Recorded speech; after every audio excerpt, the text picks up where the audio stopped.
Hello, my dear. Hello, hello, hello, my dear. My dear Cancer, second half of October, mga my dear Cancer, second half. This is from October 16 hanggang sa katapusan, mga my dear Cancer, and this is a general reading. Reminder lang mga my dear Cancer na ang gagawin natin today or ang gagawin natin ngayon ay general reading. So hindi po ito 100% na magre-resonate para sa ating lahat. So please mga my dear Cancer, lower your expectation pagdating po sa mga general reading. Okay, my dear, pyramid spread tayo today. Pyramid spread. And gamit ko po ay regular set of cards only. Tingnan natin, my dear Cancer. Tingnan natin ang iyong first card. Cancer, second half of October.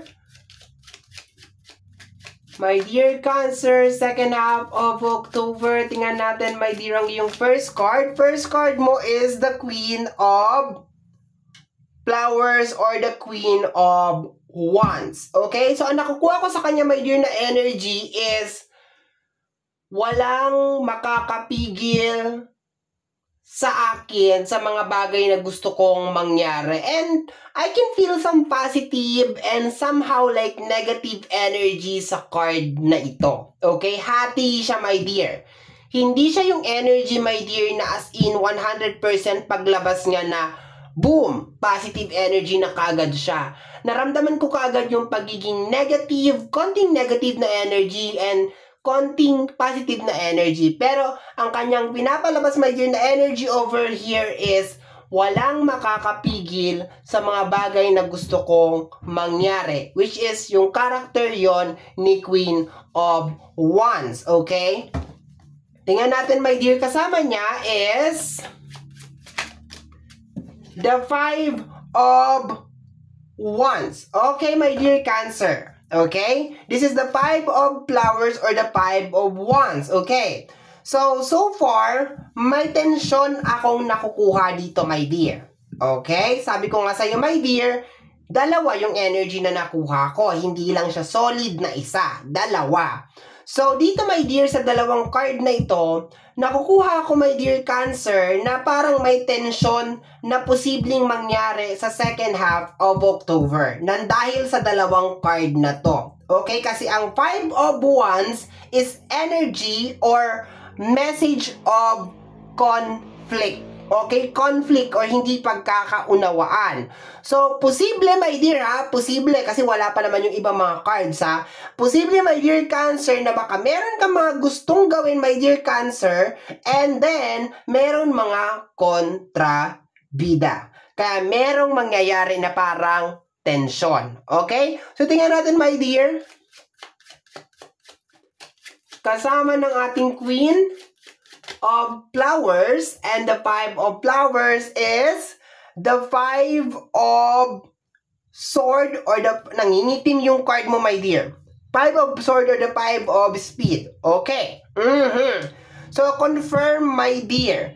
This is energy of abandonment. Okay? So kung naghahanap ka ng support sa second half of October, my dear Cancer, posible na merong mga tao, my dear Cancer, na hindi ka suportahan sa mga bagay na gusto mong mangyari. And then, magkakaroon ng energy ng Five of Sword or the Five of Speed, which is energy of abandonment. Ibig sabihin, my dear Cancer, kung ano yung mga bagay na gusto mong mangyari, bahala ka sa buhay mo. Okay? Pero hindi ko naman kinukonclude, my dear, na lahat ng hihingian mo ng tulong or lahat ng lalapitan mo is kokontra sa'yo. There's a tendency, my dear, na meron kang masagap na energy na parang hindi sasang-ayon sa'yo. So, expected mo rin, my dear, sa second half of October na posibleng lumabas yung energy ng mga pagtatalo, ng mga debate, yung mga ganyan. Okay? Next na energy, my dear Cancer, Next energy para sa'yo, my dear Cancer, second half of October. My dear Cancer, second half of October is the energy of Jack of Diamonds. Okay. Posible, my dear, na meron kang gustong gawin na may kinalaman sa usapin ng pinansyal. Something fresh, something new. Posibleng negosyo to, my dear. Okay? Ay, may nasasagap ako na energy na bagong-bago pa lang, my dear. Okay? Fresh na fresh, mainit-init pa. Posible, my dear, na baka meron mag-away, my dear, sa energy ng business or negosyo. Okay? Posible yan, my dear. That is totally separate na energy, my dear, na nakuha ko, my dear. Bakit? Kasi kung tatanggalin natin to, pagkasama-samahin natin itong tatlong card na to, my dear, this is energy ng conflict sa loob ng business. Okay? Itong tatlong card na to. Okay? Ayan. Pero so far, kung isasama natin to, my dear, this is an energy, my dear, na baka meron kang gustong umpisahan na may kinalaman sa usapin ng pera or pananalapi, my dear Cancer, na mag-isa mo lang siyang gagawin or walang willing na sumuporta sa'yo. Okay? May langaw, saan kagaling. Okay? Let's go, my dear. Next card. My dear Cancer, okay, we have here the Four of... Nangingitim talaga yung card mo, my dear. May langaw. Uy, sugo ka ng mga Rabena. Okay. We have here the Four of Wands, my dear. Energy ng relationship or energy ng family. Okay? So, my dear, parehas na energy yan, my dear, ha? Posibleng magkaroon ng tension, my dear, sa loob ng pamilya or sa loob ng relasyon. Okay? And, yun na, my dear. Okay naman, my dear, na... Sabi ko nga kasi, my dear, sa paglabas ng Queen of Flowers, naramdaman ko talaga na parang walang makakapigil sa mga bagay na gusto mo mangyari. So, I guess, my dear, i-analyze mo rin, my dear, yung mga bagay na gusto mo mangyari or maging bukas din, my dear, yung iyong ears para sa ibang opinion or suggestion ng iyong pamilya or ng iyong kabiyak sa buhay ng iyong partner, my dear. Kasi, baka nga naman meron silang point kaya ayaw kanilang suportahan. Baka lang naman, ha? Baka lang naman. O si, pati ako kumukontra na rin ako sa'yo. 'Di ba? Baka lang naman, my dear. Okay? So, mas maganda kasi, my dear, na bago tayo gumawa ng mga bagay-bagay, nangihingi tayo ng mga opinion sa iba't ibang klase ng tao. Kaso, nararamdaman ko kasi, my dear, yung energy talaga na pag ginusto mo talaga. Okay, parang ganon. Tapos sa bandang huli, pag walang sumuporta sa'yo, mag-e-emote ka na walang sumusuporta sa'yo. O, diba? Ganon. Next, my dear. Next energy is the energy of the Queen of Pentacles. Ayan, my dear, nagigitnaan siya, my dear. Okay? So, this is energy of pag-provide. Okay, yun nakukuha ko. Meron ako naramdaman na pressure, my dear, sa providing na energy or sa breadwinner na energy. Yun na nakukuha ko. Posibleng related sa energy ng pamilya. Ayan. Meron ako nararamdaman na sama ng loob dito, my dear. Dito sa side na to. Dito sa energy ni Queen of Flowers, the Five of Speed, and the Queen of Diamonds, my dear. This is more on parang sa kabila ng lahat ng ginagawa ko. Parang ganon. Something na may parang panunumbat na nangyayari na, my dear. Okay? Parang may mga ganon na eksena. Hindi ko lang sure kung sino nagsasabi ng ganon or sino naglalabas ng ganon na energy. Kung ikaw ba or ibang tao, my dear. Kasi parang nakukuha ko na energy dito sa side na to, my dear, is kulang pa ba? Parang ganon na nakukuha ko, my dear. Parang ganon. Ang gagawin nyo na lang ay supportahan or something. Parang ganon. Okay. So, let's go tayo, my dear. Posible nga talaga na merong away na mangyari, oh. Left and right. Okay, sa relationship and the family. Okay, hindi naman as in talagang, hindi pagkakaunawaan or tampuhan na lang. Ganun na lang ang mangyari, my dear. Ganun na lang yung eksena. Okay?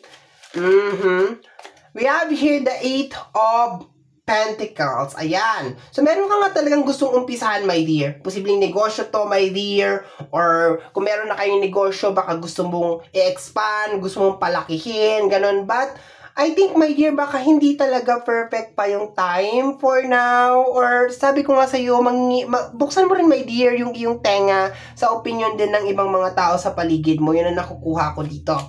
Next, last 3 cards tayo, my dear Cancer. Last 3 cards. We have here the energy of the King of Speed or the King of Sword. changes na may kinalaman sa relationship and family. Naniniwala ka, my dear, na kung ano tong gusto mong gawin at kung ano tong gusto mong umpisahan ay magdudulot ng changes sa relationship and family. Pero gusto mo na merong backup dancer or merong supporting system. Ibig sabihin, posibleng susuportahan ka, 'di ba? Sa kahit anong pamamaraan, susuportahan ka financially or magiging cheerdance lang sa likod mo na, "Go my dear Cancer, kaya mo 'yan, go, go, go." Or else man, hindi man lang sabihin natin, ayoko lang mag-focus lang sa ganun na energy or posibleng cooperation lang, 'di ba? Yung simpleng cooperation lang, pero nakukuha ko parang wala talagang ganun na mangyayari, my dear, sa second half of October. Okay? Last 2 cards, my dear. Last 2 cards. Nakukuha ko rin, my dear, as of this moment, may mga issue na may kinalaman sa bata. Okay, the Jack of Speed. May nakukuha kong energy na isang lalaki na nagdidiman siya ng right niya sa bata. Okay? Bago pa siya lumabas. The Jack of Speed. Ayan na siya.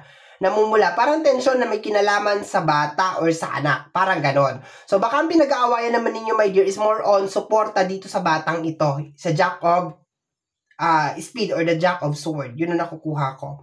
Kasi parang kiniklaim nitong lalaki na to na siya may karapatan doon sa bata. And then kiniklaim mo naman, my dear, na parang ikaw na lahat ang, alam mo yun, ikaw na lahat ang nagsakripisyo and so on and so forth. Yun ang nakukuha ko. So, another additional energy na naman yun, my dear, sa iyong zodiac sign. Na parang meron nag-aaway or meron hindi nagkakasundo na may kinalaman sa usapin ng obligasyon or responsibilidad. Okay? And parang ang pinag-aawayan, my dear, is yung energy ng bata. Okay? Next energy, my dear, last. My dear Cancer, last card. Last Christmas, I gave you my heart. From the very next day, okay, the 10 of Cups. Okay, so. Okay, my dear.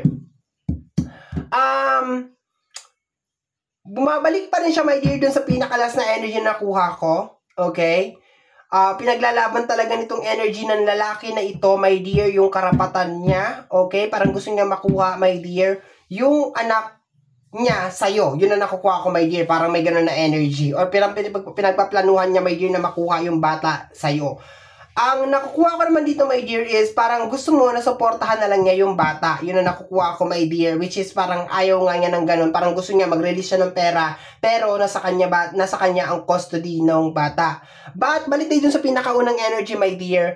Ayun nga, meron kang gustong mangyari, my dear, na isang bagay na posibleng magdulot, my dear, ng pressure sa'yo kasi nga walang support or walang cooperation. Parang hindi nakikipag-cooperate yung energy. It really doesn't matter kung may kinalaman niya sa gusto mong buksan na negosyo or energy na may kinalaman sa usapin ng pinansyal or yung support system na parang ayaw makipag-cooperate sa loob ng pamilya at relationship, hindi kasi nasuportahan, or ito may kinalaman sa energy ng bata na nakukuha ko over here. Okay? Ano nakukuha ko? Ayan. We have here, the bottom deck is the Jack, the 6. Ayan, my dear. Nakukuha ko dito, my dear, na parang kinakaya mo, my dear, yung problema na may kinalaman sa usapin ng pinansyal. Ang gusto mo lang naman kasi dito, my dear Cancer, is parang makipagtulungan. Yung parang ganon, makipagtulungan, makipag-usap, and of course, mag-agree sa'yo. Diba? Parang makipag-cooperate sa'yo. Parang ganon. Kung ano sasabihin mo, my dear Cancer, umuo na lang yung kabilang side. Okay? But once again, my dear, yan ang mga nasagap natin na energy sa'yo ang second half of October. Somehow, my dear, kung nagustuhan mo to, especially kung napadaan ka lang, don't forget to subscribe.